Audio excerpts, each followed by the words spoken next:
आयेन बेरेखा हाबाफारि आयेन बेरेखा हाबाफारिनि सायाव गोख्रों राहा आरो मा आरो गोबां बर' हारिनि गेजेराव जे जागासिनो दङ बिनि सायाव खेंफोरथिनानै डाइरेक्ट फोरमायनानै होदों दिपेन बर' बिथाङा। आं दायो नैबे खौरांखौ फोसावदों बङाइगावआवनो फैनानै बङाइगाव जिल्लानि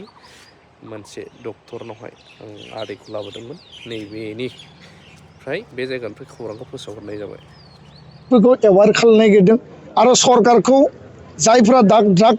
पेडलार्स जायफ्रा ड्राग्सनि बेहा खालामो बा बेखौ दिबथिङो बिथांमोनखौ हमनांगौ, एरेस्ट खालामनांगौ आरो बन्द खालामनांगौ। दा बेखायनो जुवा गेलेनायनि गेजेरजों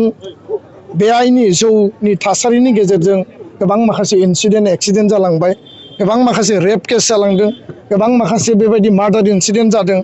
गवालपारा इन्सिडेन्ट जादों, माने माजबाद इन्सिडेन्ट, धिं इन्सिडेन्ट, जि इन्सिडेन्टफ्रा समाजाव मालाबाबो माने जायगा मोननाङामोन। आरो बे माने जि जिनाहारि, बे जिनाहारिनि थाखाय जोंनि समाजाव गाज्रि इम्पेक्ट गोलैदों। जोंनि लाइमोन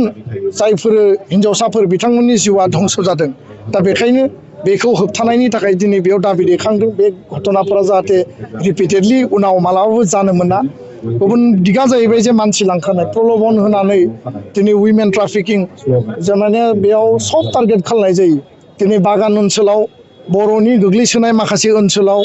बा माने ट्राइबेलफोरनि माखासे डमिनेटेड ओनसोलफ्राव माखासे चक्रफ्रा, माखासे ग्रुप्सफोरा माने मालाबा आइजोनि महर लानानै, मालाबा बिमानि महर लानानै, मालाबा सेंग्रानि महर लानानै थाखा फैसा साख्रि बाख्रि होगोन प्रलोभन होनानै काश्मीर बायदियाव बर' दिनै लाइमोनफ्रा बे माने इलिगेल ट्राफिकिंनि गेजेरजों सौहैदों। बेंगलर, दिल्ली, गुबुन गुबुन थावनियाव बे बिराद भेरि माच डेन्जारास। आरो बेबायदि रुट बड'लेण्डनिफ्राय, आसामनिफ्राय माने नोङो गामि गफानिफ्राय थांनानै काश्मीर बायदियाव जुदि जोङो ट्राफिकिं जानानै सौहैनाया बे गोरलै खोथा नङा। दा बेखौ जोङो मर कनसियास, मर एवार जानांगोन आरो बन्द खालामनांगोन। दा बेखायनो मोनसे समाव दायना दायनिनि थासारिया गोबांमोन, दिनै खमायबोबाय। जोङो दिनै मेडिकेल साइन्सनि फारसे बांसिन सांग्रां जाबाय, थेवबो दाबो खना खनला दायना दायनिनि बिसासा दाबो दंबावो। दा बेखायनो समाज बेरेखा, आयेन बेरेखा हाबाफारि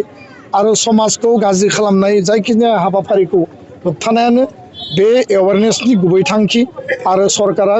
माने स्ट्रं जानांगौ। चाइल्ड मेरेज बन्द खालामदों, खिन्थु चाइल्ड मेरेजआ दाबो खना खनला सोलिबाय थायो, जाबाय थायो। आरो जों मिथिस्लाबा जासे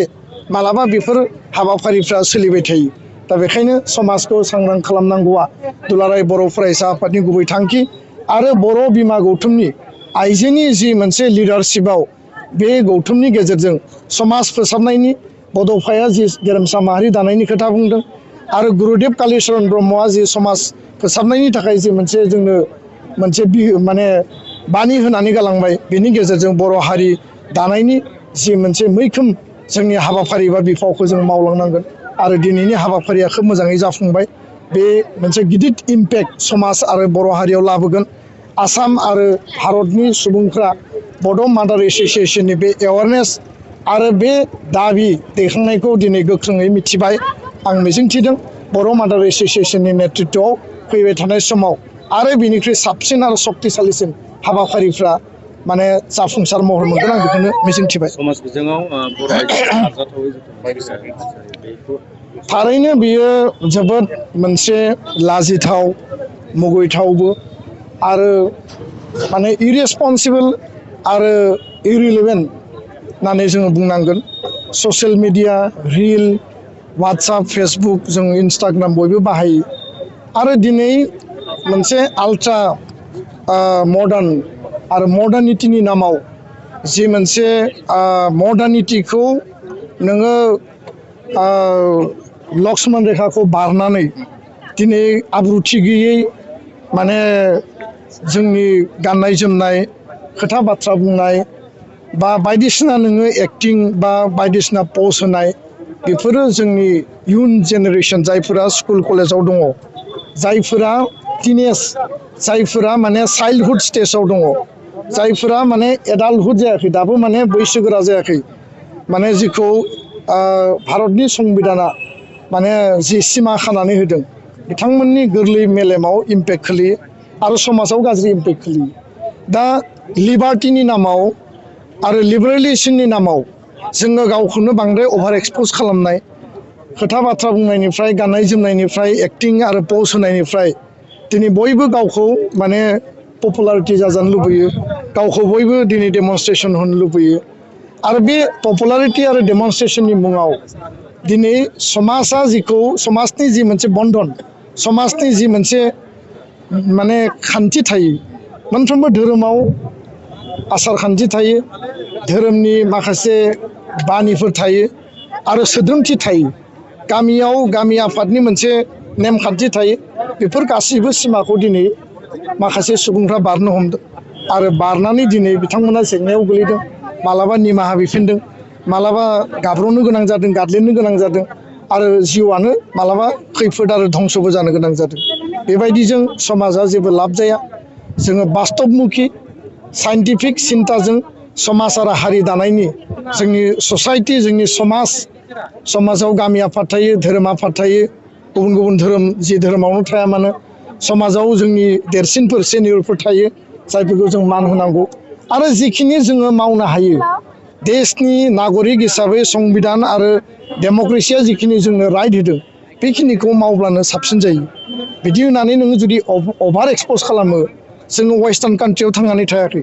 भारतआ जाबाय ऋषिमुनिनि देश भारतआ जाबाय मोनसे स्पिरिचुवेलिटि सिन्ता सान्थौजों माने थांनानै थाग्रा जुग जुगनि मोनसे हादोर आरो बेयाव तक्षशिला नालन्दानि बेयाव सिभिलाइजेसन दङ बर'फोरनि माने सिभिलाइजेसन दङ ब्रह्मपुत्र भेलिनि सिभिलाइजेसननि बाथ्रा दङ दा बेफोरखौ बारनानै जोङो बै सिमायाव थांनाङा बेखायनो आङो खावलायगोन जे बर' बिमा गौथुमा बेबायदि समाज बेरेखा हाबाफारि बेखौ गोख्रोङै बन्द' खालामनायनि थाखाय खामानि मावगोन आरो गुवाहाटीयाव माखासे इन्सिडेन्ट जाबाय थादों गुवाहाटी जिल्ला कमिटिया दिनै स्ट्रंलि बिनि सायाव हाबा मावनो थाखाय एक्सन लानो थाखाय दिनै गोख्रोङै बिथांमोना रल लादों सासे नङा सानै अबथिरायै जिउ गोमानांनाय गुबुनजों थांनानै माने गुबुन मोनसे थासारियाव गोलैनानै जिउ गोमानांनाय एक्सिडेन्टेलियानो जा इन्सिडेन्टेलियानो जा दा जोङो मालाबा समाजखौ नुवा मालाबा जों हारिखौ नुवा आरो जेब्ला जाथाया जायो अब्ला समाज नायगिरो हारि नायगिरो माहारियारि आफादफोर दुलाराय बर' फरायसा आफादा बहा बर' थुनलाइ आफादा बहा बा गुबुन गुबुन आफादफोर बे आफादफोरखौ नायगिरो खिन्थु बिथांमोना सोंनानै थाङा जे आं गाज्रि खामानि मावनो थांगासिनो दङ बे आफादफोरनियाव सोंनानै थाङा खिन्थु जाथाया जायोबा परियाला न'खरा बै समाजा आफादफोरखौ नायगिरो बे जोंनि थाखाय दिनै मोनसे साननो गोनां बिथिं बेखायनो बेफोर थासारिखौ बन्द' खालामनायनि बेलायाव सोरनि गथ'आ बहा थांदों मा खालामदों मा जादों सोरजों बेरायदों बबेयाव फरायनो थांदों डेफिनेटलि जोंनि गार्जेना जोंनि समाजा बिनि सायाव एसेबाबो नोजोर लाखिनांगोन मडार्निटिया जेसेबांसि थाया मानो लिबारेलाइजेसन प्राइभेटाइजेसन ग्लबेलाइजेसन बे थासारिया जेसेबांखि फैया मानो जों थिग थायोबा बेबायदि स्ट्रागल बेबायदि चेलेन्जखौ जोङो माने काउन्टार खालामनानै जोंनि जिउखौ जों गोग्गो